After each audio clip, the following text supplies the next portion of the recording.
আমরা দিদিকে জীবনে ভুলবো না। দিদি জিন্দাবাদ। দিদি আজ আমাদের সবাইকে টাকা দিচ্ছে, আমরা আনন্দিত। আমরা আজ রাজ্য সরকারের তরফ থেকে টাকা পাচ্ছি, অথচ কেন্দ্র সরকার কোনো ভ্রুক্ষেপ করলো না। কোটি কোটি টাকা বাইরে যাচ্ছে। আমরা দেখেছি শুভেন্দু অধিকারীকে মোটা মোটা টাকার বান্ডিল নিতে নীরব মোদীর টাকা চুরি করে নিয়ে গেলেও তার কোনো হিসেব নেই। আজ আমরা দিদির উদ্যোগে 100 দিনের টাকা পাচ্ছি, আমরা সবাই আনন্দিত। তৃণমূল কংগ্রেসের 100 দিনের টাকা মেটানোর বিশেষ ক্যাম্পে এসে এমনই উচ্ছ্বাস করতে দেখা গেল বকেয়া 100 দিনের টাকা প্রাপকদের। 100 দিনের কাজের বকেয়া টাকা মিটিয়ে দেওয়ার উদ্যোগ গ্রহণ করেছে রাজ্য সরকার।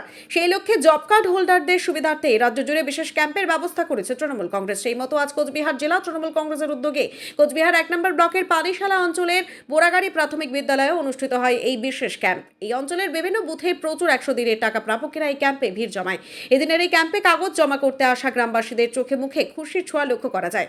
এদিন ক্যাম্পে আসা গোলাবুদ্দিন মিয়া, আমিনা বিবি, কুদ্দুস আলী জানান, 2.5 বছর হয়ে গেলেও আমরা 100 দিনের কাজের টাকা পাচ্ছি না। 100 দিনের টাকা আটকে রেখেছে কেন্দ্র সরকার, কিন্তু আজ রাজ্য সরকার রাজ্যের কোষাগার থেকেই বকেয়া টাকা ফেরত দেওয়ার উদ্যোগ গ্রহণ করেছে। আমরা ভীষণ খুশি। উল্লেখ্য, চলতি মাসের গোড়ার দিকেই কেন্দ্রের বিরুদ্ধে বঞ্চনার অভিযোগ তুলে ধর্নায় বসেছিলেন মমতা বন্দ্যোপাধ্যায়। সেই মঞ্চ থেকেই মমতা ঘোষণা করেছিলেন যে কেন্দ্রীয় সরকার যদি 100 দিনের কাজের বকেয়া টাকা মিটিয়ে না দেয় তাহলে 21 লাখ কর্মীকে নিজেদের কোষাগার থেকেই টাকা দেবে রাজ্য সরকার। কর্মীদের প্রাপ্য টাকা দেবেন তারাই।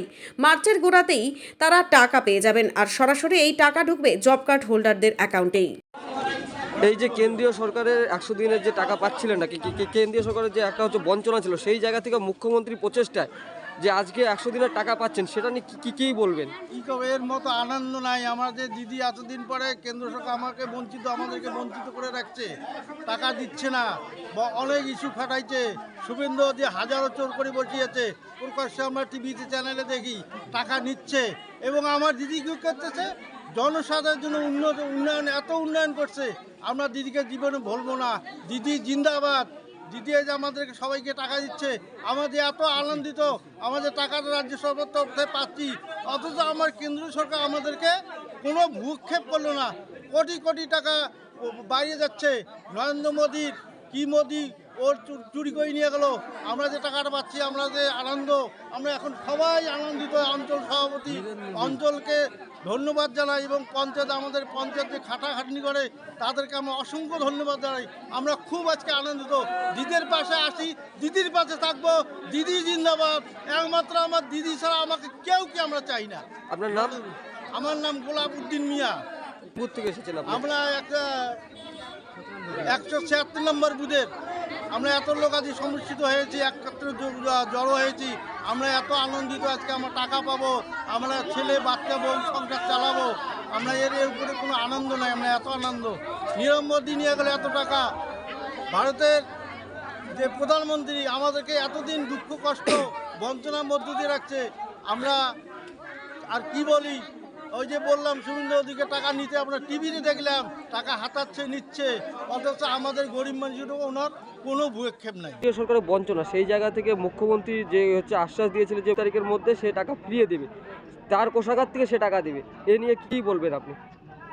আমি এটা জনগণের কাছে বার্তা দিতে চাই যে আমরা আজকে অনেক খুশি। সাধারণ মানুষ আজকে 100 দিনের কাজের টাকা পাচ্ছে, আবাস যোজনা ঘরের টাকা পাচ্ছে।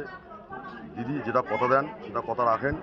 আজকে সাধারণ মানুষ উল্লাস যে 100 দিনের টাকা নরেন্দ্র মোদী যে রাজনীতি, নোংরা রাজনীতি করতেছে আমাদের পশ্চিমবাংলার সাধারণ মানুষকে নিয়ে, আমরা ধিক্কার জানাই নরেন্দ্র মোদীকে যে আজকে আমাদের দিদিকে আমাদের কোষাধ্যক্ষ থেকে যে টাকা দেওয়া হচ্ছে, আমরা তাতে জনগণ সবাই খুশি। আপনার নাম? আমার নাম মকসুদুল হক, আমি পানিশালা অঞ্চলের পঞ্চায়েত কর্মদক্ষ। জায়গা থেকে মুখ্যমন্ত্রী প্রচেষ্টায় আজকে আপনারা 100 দিনের টাকা পাচ্ছেন, এ নিয়ে কি বলবেন? টাকাটা তো প্রায় 3 বছর হয়ে টাকাটা কত কষ্ট করে কাজ করছে, টাকাটা পাওয়া যায় না। টাকাটা পাইতেছি আজকে। আচ্ছা, আপনার নাম? আমিনা বিবি।